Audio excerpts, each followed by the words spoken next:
Bom dia, sexta-feira 13, 5 horas, 2 minutos, e só dois malucos aqui, como eu e o Pepe Escobar, para estarmos ao vivo aqui nessa sexta-feira 13. Pepe, barra pesada, nem eu nem você imaginávamos que haveria esse ataque aí de Israel ao Irã nessa madrugada. O que você pode nos trazer, Pepe? E a gente tinha planejado fazer uma live hoje, nesse horário, para falar do mundo à beira de um ataque de nervos, né? Mas é muito pior, é muito mais grave. Então já te Sim, passo imediatamente para a gente analisar o que está acontecendo. é à beira do ataque de nervos, mais ainda do que há 12 horas. São 11 da manhã agora em Moscou. Para vocês terem uma ideia no Brasil, esse ataque aconteceu no meio da noite na Rússia e na China também. No meio da noite, no Irã e na Rússia e na China de manhã. Bom, a gente esperava que isso poderia acontecer, mas não que fosse acontecer agora, especialmente porque, teoricamente, no domingo, em Oman, seria um novo round da negociação indireta Estados Unidos e Irã, mediada pelo Ministério das Relações Exteriores de Oman, em Muscat. É muito difícil sintetizar tudo em uma formulação curta. Eu mandei para você, Leonardo, o meu post no X. A gente já publicou aqui, quando você fala que Caiu assassinos aí? em série não fazem diplomacia. Né? Eu até vou botar na tela já aqui. Sim, ótimo. Então já tem em português. Ótimo, tá. Porque esse post é relativamente sucinto, onde os pontos principais estão delineados, essencialmente. Ok, a primeira frase é mais do que óbvia, porque Mas você fala do Trump também, do Trump ciente do que That's aconteceu. my point. Desculpe, justamente eu enunciei os pontos principais de tudo o que está acontecendo agora da maneira mais sucinta possível.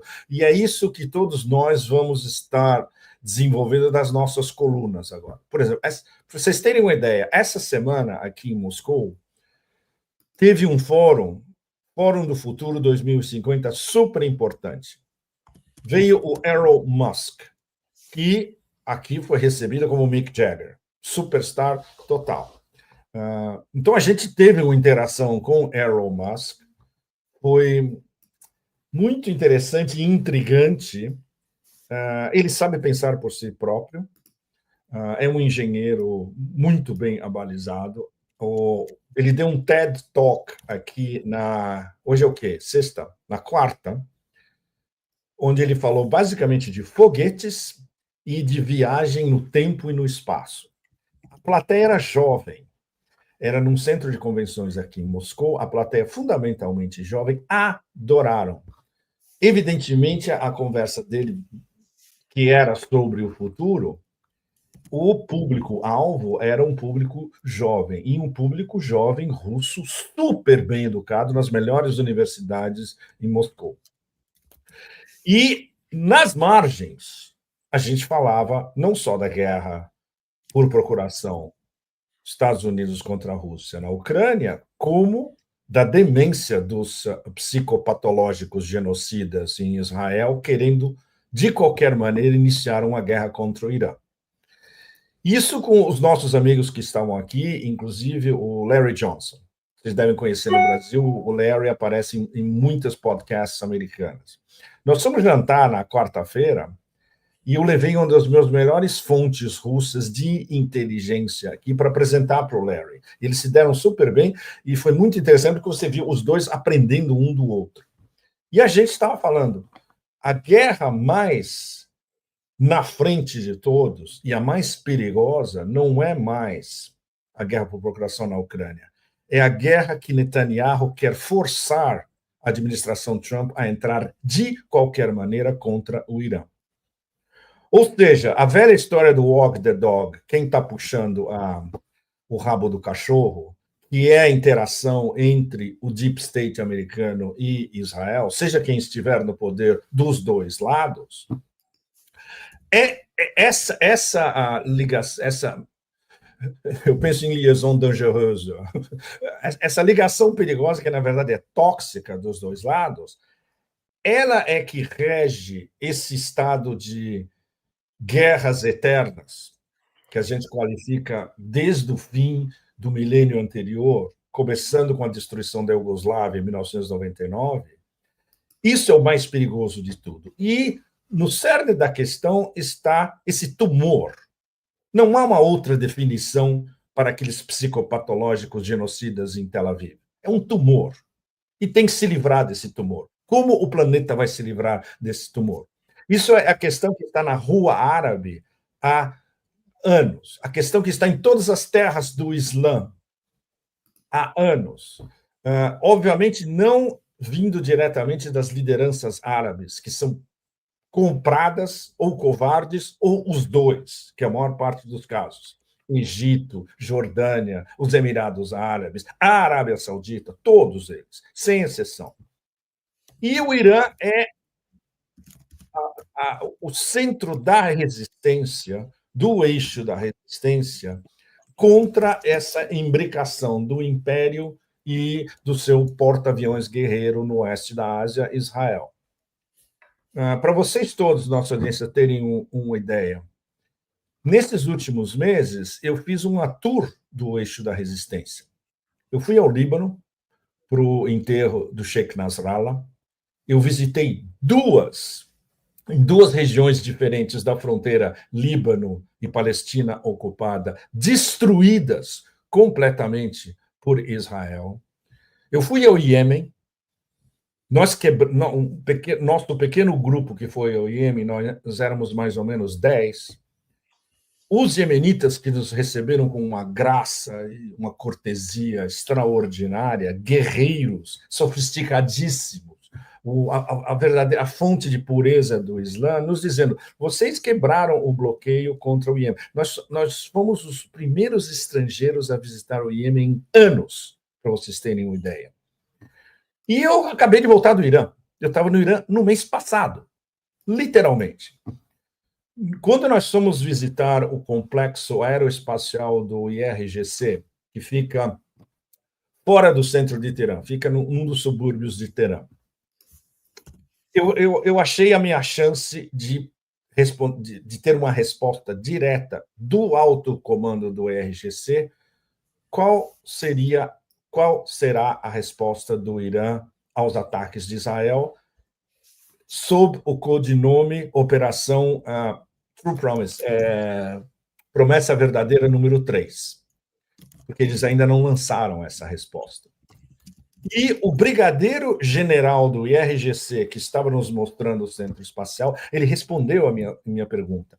Saiu no X, teve uma repercussão enorme, porque tinha um blogger iraquiano que gravou a nossa conversa. E ela foi muito mal traduzida. Eu tive que praticamente forçar o tradutor a traduzir bem. Depois, outros iranianos que estavam lá acrescentaram a resposta do brigadeiro general, que foi muito diplomática, mas basicamente dizendo: nós estamos apenas prontos para receber, quando a ordem vier, nós soltamos a operação a Promessa Verdadeira 3, que está pronta. Nós estamos apenas esperando o momento adequado, e quando vier a ordem de cima, ela vem. E ela vai vir agora. A operação True Promise 3, Promessa Verdadeira número 3, ela vai começar a ser lançada agora. Essa primeira resposta iraniana de lançar mais de 100 drones, isso é só o pequenininho primeiro estágio. A resposta vai vir com uma massa de mísseis balísticos e dos mísseis hipersônicos. Eles vão por estágios, porque eles querem destruir qualquer capacidade de resposta da defesa antiaérea israelense, que, como vocês sabem, é essencialmente americana. E esse primeiro ataque, no meio da noite, a vários alvos, não só em Teherã, como em diversas outras cidades, e instalações nucleares, eles atacaram diretamente a usina nuclear de Natanz. Eu passei pela usina de Natanz quando eu estava indo para Isfahan, no mês passado. ela não tem como ser destruída, porque ela é impermeável, praticamente. E muitas das principais instalações são subterrâneas e é praticamente impossível. Você tem que usar uma série daqueles bunker buster bombs americanos para tentar chegar perto. E todos os exercícios que eles fizerem não chegam. Então, basicamente, isso é Netanyahu desesperado, porque a única saída para ele e para a sua própria sobrevivência e para ele não ir parar na cadeia em Israel é lançar guerra sobre guerra. É a lógica do projeto colonialista zionista, que é a guerra eterna. Israel está bombardeando, nesse momento, pelo menos 3 países, e agora 4. Gaza, Palestina, e a gente vê a Palestina como um Estado palestino, Líbano, Iêmen e agora Irã. É uma máquina de matar, não é um Estado-nação. É, mais uma vez, eu vou repetir isso ao infinito, que é o que todos nós, analistas, repetimos ao infinito. Não tem como lidar com um tumor como esse. O nosso amigo Alistair Crook, que conhece essas lideranças por dentro, o Alistair, várias vezes nas nossas conversas, ele me explica e reexplica e volta a explicar a visita que ele fez aos colonos na Cisjordânia, por ordens do primeiro-ministro. Olha, falem com ele e não obliterem nada, vocês falem tudo. Na época, o Alistair era diplomata, era um enviado especial, ele estava trabalhando com Tony Blair no quarteto, então ele tinha acesso total. E os caras falaram tudo para ele. Basicamente, ele dizendo, é impossível qualquer tipo de diplomacia com 800 mil colonos israelenses armados até os dentes, cujo único projeto é eliminar os palestinos, seja como for. Essa é a definição mais concisa de provavelmente o maior especialista ocidental na demência israelense com experiência no terreno, que é o Alistair. E isso a gente pode extravasar para o que acabou de acontecer nesse ataque ao Irã, que estava sendo telegrafado dia após dia, estava se criando uma campanha. Você ia na mídia mainstream americana, eram zilhões de manchetes, um dia após dia. Israel está considerando atacar o Irã. Israel está pronto para atacar o Irã. Israel está tentando convencer Trump de que vai ter um ataque. Trump diz que não quer um ataque porque ele quer diplomacia. O que aconteceu? Exatamente no momento antes de uma reunião diplomática-chave, que seria esse domingo em Oman, Israel ataca. E é o mesmo modus operandi do assassinato do general Soleimani no começo de 2020, que começou os anos 20 raivosos, que é o título do meu penúltimo livro, Raging Twenties, os anos 20 raivosos, onde eu escrevo logo no começo, os anos 20 do século 21 começaram com um assassinato. O assassinato do general Soleimani, que estava em uma missão diplomática. Ele estava numa missão diplomática no Iraque, tentando aproximar os Estados Unidos em Irã. E foi assassinado como um diplomata, não como um líder militar. Essa semana, ou desde a última reunião em Oman, quando os Estados Unidos começaram a administração Trump começou um dia atrás do outro, o spin deles era o Irã não pode enriquecer urânio. O que é completamente absurdo. Você não pode proibir nenhum país do mundo de enriquecer urânio para fins pacíficos. E o enriquecimento de urânio do Irã é para o programa civil iraniano, e isso me foi explicado de novo no mês passado em Teherã. A gente conversou com especialistas da indústria nuclear iraniana. Eles precisam de energia nuclear pacífica porque eles exportam a maior parte do petróleo e do gás deles. Isso é fundamental. E qual é o principal cliente da exportação de petróleo e gás do Irã? China. É o ângulo fundamental BRICS. Esse ataque dessa semana, isso eu coloco no post do X, é um ataque contra os BRICS, porque é um ataque contra uma das matrizes energéticas dos BRICS. E o que é pior, é um ataque contra 3 dos BRICS principais, porque O Irã, a China e a Rússia estão interligados por relações estratégicas. A Rússia e o Irã assinaram a relação estratégica deles em Moscou no final de janeiro. Tem um tratado de relação estratégica com a China, que é um tratado de 10 anos, com investimentos chineses de mais de 400 bilhões de dólares, que é um tratado basicamente energia e construção de infraestrutura. E tem o tratado entre China e Rússia. Então, por isso que isso faz parte de mais um capítulo acelerado da guerra dos Estados Unidos, usando o seu cão de ataque no oeste da Ásia contra os BRICS. E isso vai ser lido aqui em Moscou exatamente dessa maneira. Depois da nossa... Hoje, por exemplo, esse fim de semana é um feriado nacional por causa do Dia da Rússia, que foi ontem aqui. Então está todo mundo de férias, está todo mundo fora de Moscou. Então, até para se ter uma conversa nesse fim de semana aqui sobre a posição russa, a posição chinesa e a posição dos BRICS em relação a esse ataque, está tudo parado, está todo mundo nas dachas, está todo mundo na praia, foram para Sochi, no Mar Negro, entende? Então, foi escolhida uma data-chave para esse ataque, por várias razões, e especialmente para acabar de vez com a possibilidade de diplomacia que todo mundo sabia que não ia dar em nada, porque é um retorno ao JCPOA, o Acordo Nuclear Iraniano de 2015, Leonardo. Eu acompanhei o JCPOA em Viena.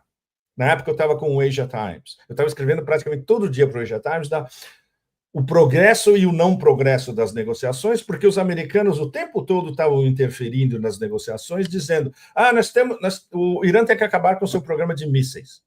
O que não tinha nada a ver com regulamentar o programa nuclear iraniano. E a gente tinha briefings dos iranianos quase todo dia. O ministro das Relações Exteriores, na época, o Zarif, nos recebeu, nós éramos um grupo de 4 independentes. Eles nos recebeu por 2 horas e contou toda a história do que estava acontecendo. E ele tinha uma ótima relação com o John Kerry, que era o ministro das Relações Exteriores americano na época. Eles se conversavam, o Kerry entendia o Zarif, mas o Kerry dizia, escuta, eu estou cumprindo as ordens do meu... a gente não pode chegar a um acordo de uma maneira mais ou menos correta, porque eles todo dia eu recebo instruções para dobrar as apostas. No final, teve um acordo imperfeito, o JCPOA de 2015, assinado em Viena, ratificado e endossado pelo Conselho de Segurança das Nações Unidas. Isso é super importante, ou seja, é um acordo internacional com o aval das Nações Unidas. Quem quebrou esse acordo? Donald Trump, na administração Trump 1.0. Agora, na administração 2.0, ele falou, temos que fazer um novo acordo com o Irã, mas vai ter que ser o meu acordo. Típico Trump.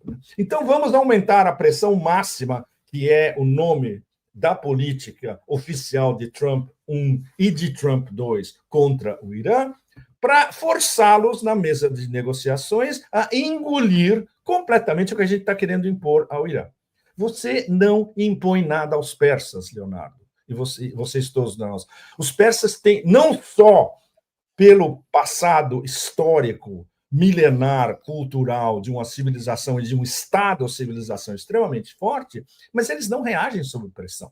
De jeito nenhum. Diplomacia, sim. Eles têm alguns dos melhores diplomatas do mundo. O Ministério das Relações Exteriores do Irã é de altíssimo nível, praticamente do nível da Rússia, que é o melhor do planeta. Então, vocês não podem enriquecer urânio nem a 0%.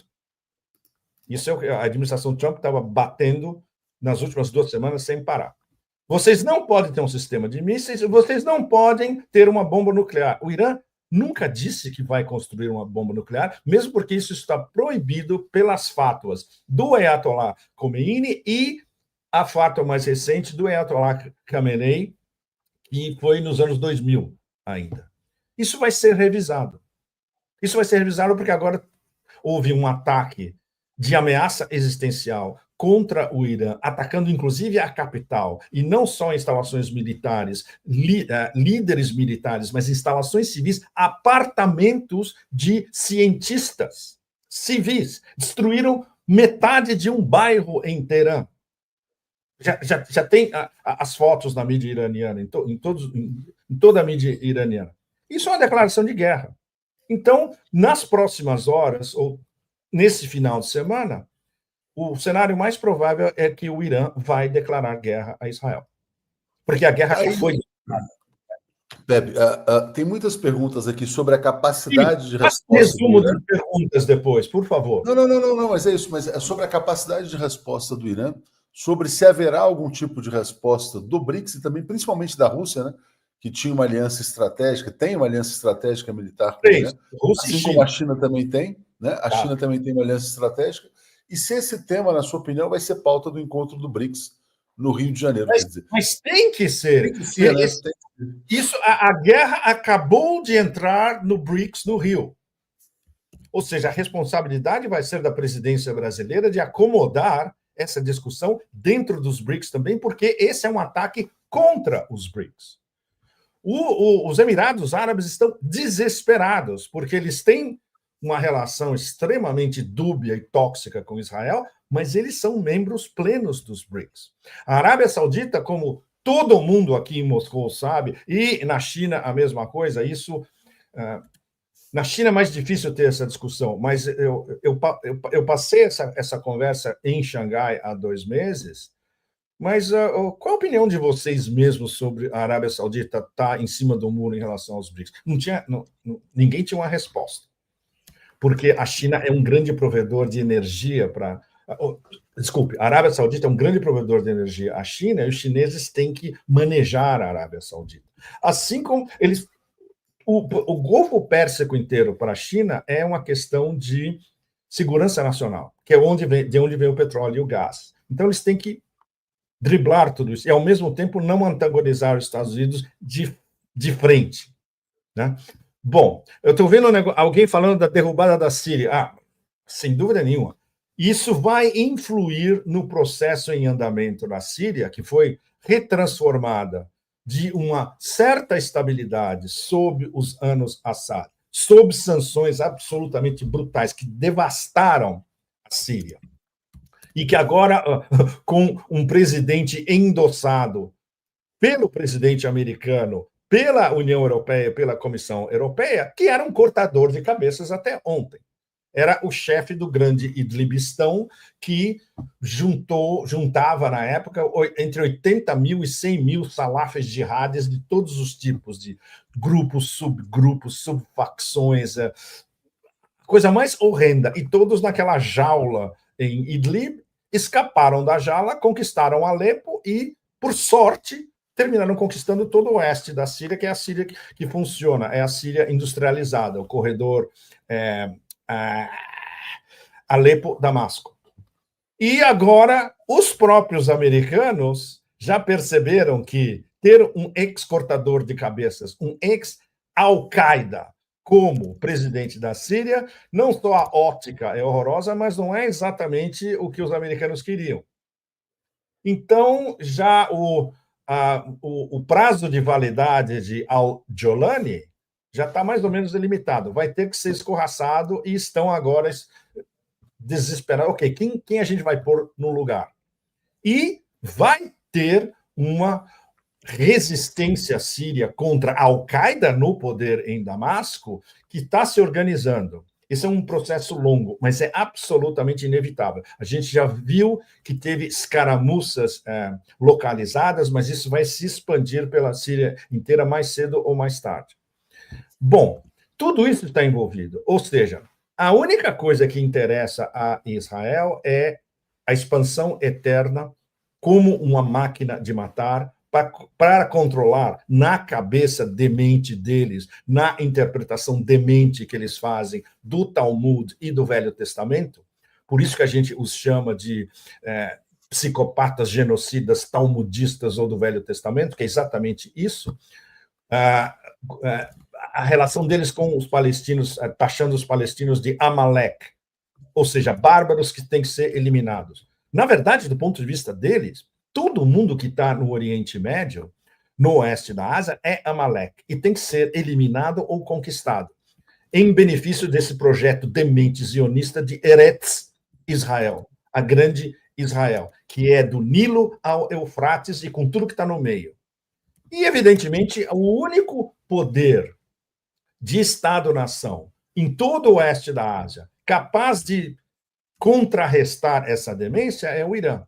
O Irã é o adversário geopolítico supremo de Israel no oeste da Ásia. Então tem que ser eliminado. Como o Irã não pode ser eliminado, a não ser que se lance dezenas de bombas nucleares, a segunda estratégia israelense é câmbio de regime. Eles acham que esse ataque, e se o ataque, eles já prometeram que os ataques vão continuar por 2 semanas. Eles acham que um ataque de 2 semanas e com uma resposta iraniana que não seja suficientemente forte, será suficiente para o início de um câmbio de regime em Teherã. E aí entrar um títere à la Jolani em Síria, facilmente manipulado pelos Estados Unidos e pelos israelenses. Essa é a lógica da demência zionista. Eu estou vendo uma pergunta, o Irã vai retaliar? Claro que vai. Esses primeiros drones de hoje é a primeira linha. Vai vir um monte de mísseis balísticos de diversos alcances e o último layer, a última camada, a última camada vão ser os hipersônicos. Houve um problema muito sério nesse ataque, que é em relação à defesa aérea iraniana. Ou seja, a defesa aérea iraniana, mesmo em torno de Natanz, da usina nuclear, e em torno de Teherã, falhou. Porque vários mísseis, dizem os israelenses, ninguém sabe até agora, que eles lançaram 300 mísseis. Ninguém sabe se isso é verdade. Se é verdade, é possível que entre 10 e 20 apenas chegaram ao alvo, o que já é significativamente muito complicado. E vários dos alvos extremamente sérios. Por exemplo, apartamento. Você imagina o chefe do IRGC, Brigadeiro General Salame. Ele foi morto na cama, na sua casa, com a sua família, num prédio civil. Ou seja, a defesa aérea iraniana não funcionou como devia. E Natanz, pelo menos um dos mísseis atingiu Natanz, mas é superficial. Então, entre hoje e amanhã, os iranianos vão estar avaliando o limite do que foi realmente atingido, que é importante. E pode ser que não tenha sido muito importante. E superficial apenas. E por isso que os israelenses dizem que vai ter outras camadas. E muito importante para vocês todos saberem, e toda essa palhaçada americana de Marco Rubio dizer, olha, nós não temos nada a ver com isso. Adivinha de onde os mísseis foram lançados? Iraque. Adivinha quem controla o espaço aéreo iraquiano? Estados Unidos. Aliás, o Iraque já foi atacado, Pepe, também. Já tem uma reação contra o Iraque. Exatamente, porque o governo em Bagdá é muito fraco. Eu tive no Iraque de volta o ano passado.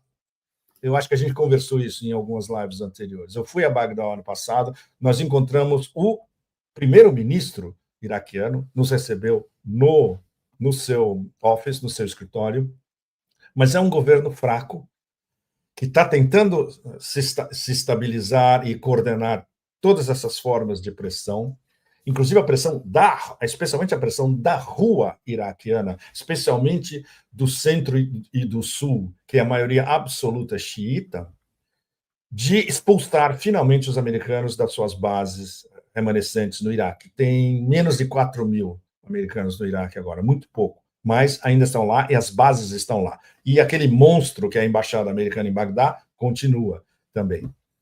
Então é um governo fraco que não só não controla as suas finanças, vocês devem saber que todo o lucro iraquiano de venda de petróleo é administrado pelos Estados Unidos. O Iraque nem administra os seus ativos de venda de energia. Isso foi assambarcado pelos americanos desde 2003 e a soberania do Iraque não foi devolvida. E, evidentemente, os americanos controlam o espaço aéreo. O Iraque não tem força aérea. Os americanos têm bases e força aérea. Então, a repercussão de tudo isso vai ser o negócio. A gente não consegue nem. Sim, a gente consegue imaginar que vai ser aterrorizante. Os iranianos já deixaram bem claro que eles sabem que os Estados Unidos fornecem todo o apoio logístico, sem mencionar que todas essas armas que Israel usa são americanas. Então, eles estão diretamente envolvidos. E todo esse jogo de cena de Trump e Rubio nesses últimos dias prova que eles estão envolvidos. E o fato de que o ataque veio imediatamente após Trump dizer eu preferia que resolver isso em negociações, mas não vai dar. E se não der, naquela linguagem infantil de um vocabulário de 20 palavras, que ele repete sem parar. Então, a resposta iraniana tem que ser suficientemente barra pesada para dar uma lição aos sionistas, mas ela não pode ultrapassar um certo limite onde os Estados Unidos entram de vez em uma guerra total contra o Irã. O que, teoricamente, Trump não quer, mas ninguém sabe.